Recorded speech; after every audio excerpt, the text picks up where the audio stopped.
avançamos para a terça, a água da rocha. Se o maná, a quem Jesus chamou de pão do céu, lá em João 6,31, assim foi considerado o pão vindo do céu. Agora vamos considerar a água da vida. Pão da vida, água da vida. Olha que duas figuras maravilhosas. Eles então saem ali do deserto de Sim e avançam agora no capítulo 17 para um lugar chamado Refidim.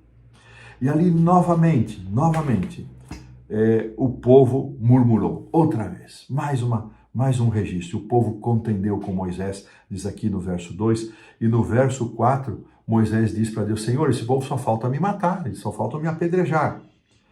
E o verso 3 afirma: e o povo murmurou, E então Deus disse: Moisés, você vai passar diante do povo, junto com alguns anciãos, e você vai aqui, está no verso 5, no verso 6, e ele diz: olha, eu estarei diante de ti sobre a rocha em Horebe, e você vai ferir a rocha e dela sairá água para o povo beber. Irmãos, os comentários da lição e os comentários de Ellen White nos dizem que Cristo era aquele que estava ali.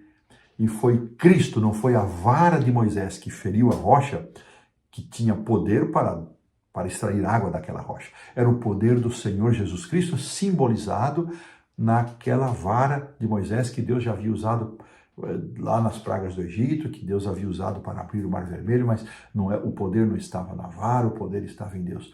Irmãos, não deixemos de reconhecer o poder de Deus.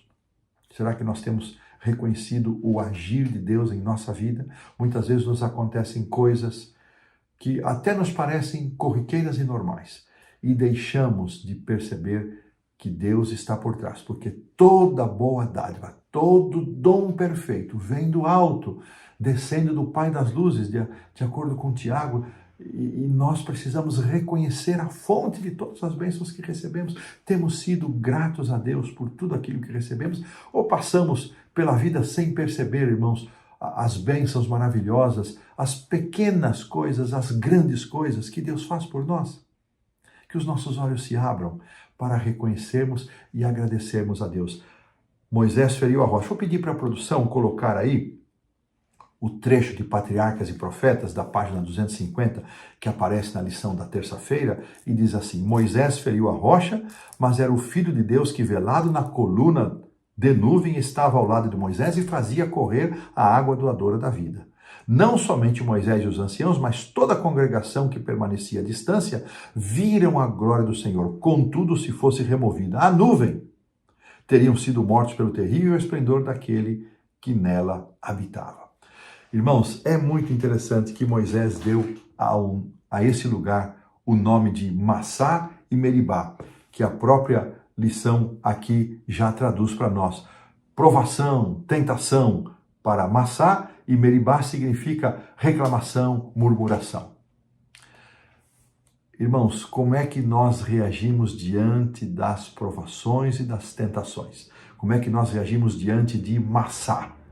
Reagimos com Meribá, com murmuração, com reclamação? Veja que a lição insiste nisso, eu também estou insistindo nisso. Que Deus nos ajude a nos libertar deste vício maldito da murmuração. A água, diz aqui a lição, é símbolo de vida, porque sem água não há vida.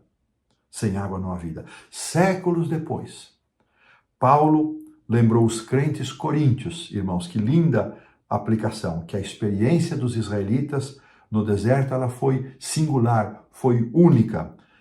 E ele menciona, o autor menciona aqui da lição, que não somente Cristo os guiou, mas lhe deu água. O salmista também, 78, 15, 16, confirma isso, e atendeu outras necessidades espirituais. E Paulo então afirma em 1 Coríntios 10, 4, vou pedir para a produção colocar esse texto de 1 Coríntios 10, 4. Beberam todos de uma mesma bebida espiritual, porque bebiam da pedra espiritual que os seguia, e a pedra era Cristo. Cristo era a fonte da água da vida.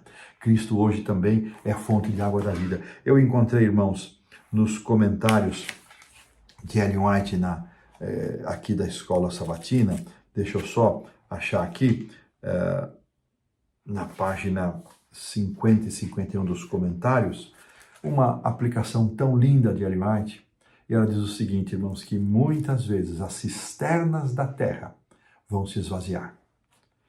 E os seus reservatórios, os reservatórios humanos, materiais, poderão secar. Mas olha que afirmação linda. Mas em Cristo há uma fonte viva na qual podemos continuamente recorrer. Que coisa linda. Meu irmão, não sei se você está passando um momento de cisternas vazias e de reservatórios secos. Olhe para Jesus. Nele há uma fonte de vida que você pode recorrer e buscar. Mesmo que compartilhemos dessa fonte com outros, ela não vai se esgotar. Ele tem sido essa fonte desde a queda de Adão. Ele diz, se alguém tem sede, venha a mim e beba. João 7,37, palavras que ele usou lá no templo de Israel, numa cerimônia que relembrava a água saindo da rocha ferida. Aquele que beber dessa água, ele prometeu à mulher samaritana, nunca mais terá sede. Irmãos, que coisa linda. Jesus tem sido a água da vida para a nossa caminhada. Estamos com os nossos reservatórios secos, desprovidos. Será que isso tem um sentido espiritual, sentido material? A aplicação aqui é muito mais no sentido espiritual, mas também vale para o sentido material. Jesus Cristo, nosso Senhor, Ele é a fonte da água viva que satisfaz todas as nossas necessidades. Que pensamento lindo, maravilhoso. E desta maneira, lembrando que Deus cumpre suas promessas com fidelidade para saciar todas as nossas ansiedades e necessidades, nós pomos um ponto final da lição da terça-feira.